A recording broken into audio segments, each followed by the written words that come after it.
Hello and welcome once more to the business programme here on Kirklees Local TV.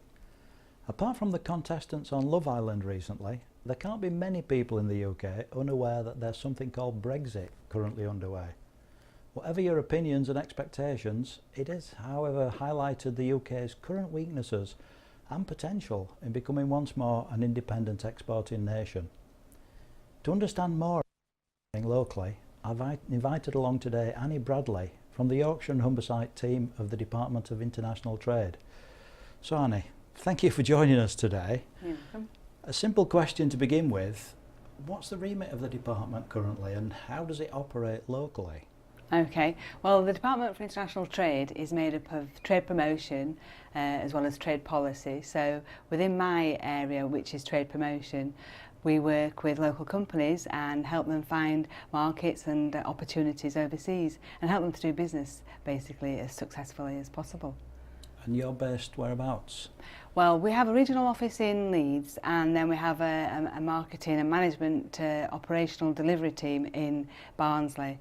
So I cover the area of West Yorkshire and North Yorkshire, looking after local companies. So you're out and about meeting businesses, attending the majority of the time. I work from home as often as I can just to be time efficient, and then go out and see companies on site and at the factories, and basically that helps me get a better understanding of what these companies do and what they're up against. And how to help them. And how to help them, of course, and what they need, Nationally, we import more than we export, don't we, particularly from Europe. Have we any comparative figures for how we perform regionally? Well, as a region, it's quite interesting that our exports have grown higher than the national average. So nationally, compared to like year on year, it's about 4.3%. But as a region, Yorkshire and the Humber, we have our exports have increased by something like 8.3%. So it really is encouraging for local companies to jump on the bandwagon and continue to do what we're good at. So really. Collectively, we're all doing a good job then? Yeah, well, we are doing a good job, but there's lots of potential to do better and to do more, really. Yeah, lots of opportunity. Yeah, that's the thing, that's the message. So can I ask you, from a personal aspect, how's your career developed and what are the positives and negatives about the role? Oh wow, well I left university with a degree in language, well business and language, so French and German were my languages, and went straight into exporting at an early age, as it were. I'd already spent about 6 months in Germany as an au pair, so I'd had a flavour of Europe and the language, got bitten, the culture. Really. Yeah, I loved it. The culture was really interesting and that inspired me really and encouraged me to go into business, international business. Working for companies locally is all I've done, and one of my highlights was working for Sutcliffe Play, who were based in Ossett, Wakefield, now out there in Upton, as their export sales manager, and that was great experience, a really progressive company that taught me a lot and gave me lots of experiences. And of course the last 7 years at DIT have been wonderful too, in that I'm sharing everybody else's experience of exporting and still getting a flavour of the culture and the hidden aspects of doing business overseas. So does that involve a lot of travel, overseas travel? For me, I'm going to Hong Kong in December, to be honest, with a Northern Powerhouse trade mission, taking companies out to the Learning and Teaching Expo. Before that, it might have been a couple of years ago before I went to Germany to an exhibition with some companies again. So I don't go often, but when I do, it's meaningful and we do good business. Yeah, that's really interesting, because often people can think a lot of international travel seems glamorous, but it's one of those things that we can have too much of, isn't it? Yeah. When I used to work in private sector, it was, I enjoyed it because I'm quite passionate about international business and about exporting and meeting companies and people from different countries. It's very interesting. However, it's tiring, and it's airports and it's hotels, and sometimes you don't see much of a country. Or you just see the hotels and the meeting rooms and their aeroplanes and taxis, and it can get a bit lonely as well when you're on your own travelling. So yeah, it's not as glamorous as what it may seem. I can imagine. With the experiences that you've had with the department, there must be some fantastic, great success stories locally that you've been involved in. Yeah.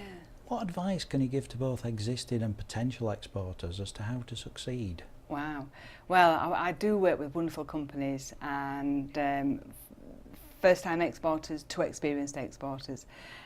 For example, a great company in Heckman Dwight called TOG24, who have been manufacturing for over 50 years in their own sector, and do a small percentage of that is export. So we're working with them on a global growth programme to increase that, and they're very proactive now, being strategic and putting a really good 5-year business plan in place. And on the other extreme, I'm working with a company called Environmental Defence Systems, EDS, in Huddersfield. And a lot of their business is export. They've got 3 great products, and interestingly enough, they export, I would say, more outside Europe than inside Europe. So that's a positive message that we can give to companies looking at exporting and maybe thinking about Brexit in a negative way.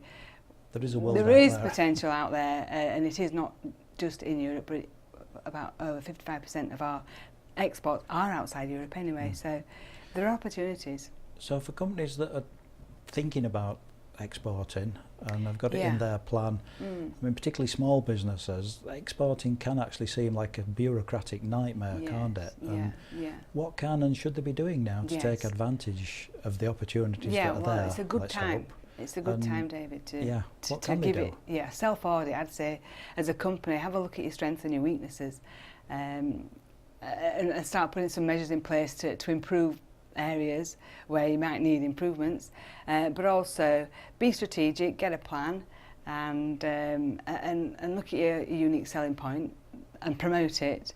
Do lots of research and get in touch with your international trade advisor, who can help you be more strategic and signpost you to services within DIT that can help. We've got a massive network of support out there, as well as working with local partners, but we've got my colleagues who are based in the embassies and the consulates overseas who are there to help UK companies find the opportunities and match them to contacts. That's one thing that's often undersold, isn't it? The contacts that are available and the research that's available. So it's not a case of sitting in my office in Huddersfield or Dewsbury or wherever and thinking, what do I know about sales in Albania?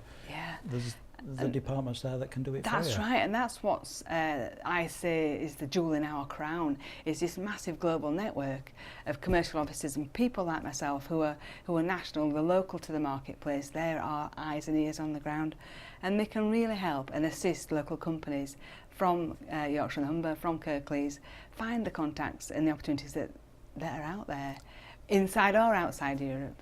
And that's the message we can take from this. There are lots of opportunities there. There's lots of support infrastructure to help. Get in touch. And if you want to do some of your research locally, we do have lots of workshops and seminars. Exactly. We can put you on the Eventbrite website and pick one that suits. Brilliant. I think that's a really positive note to end on, isn't it? So, Annie, thank you for joining us today, and hope that inspires more local businesses to explore the potential for exporting their goods and services. That's it until the next time here on the business programme on Kirklees Local TV. Goodbye.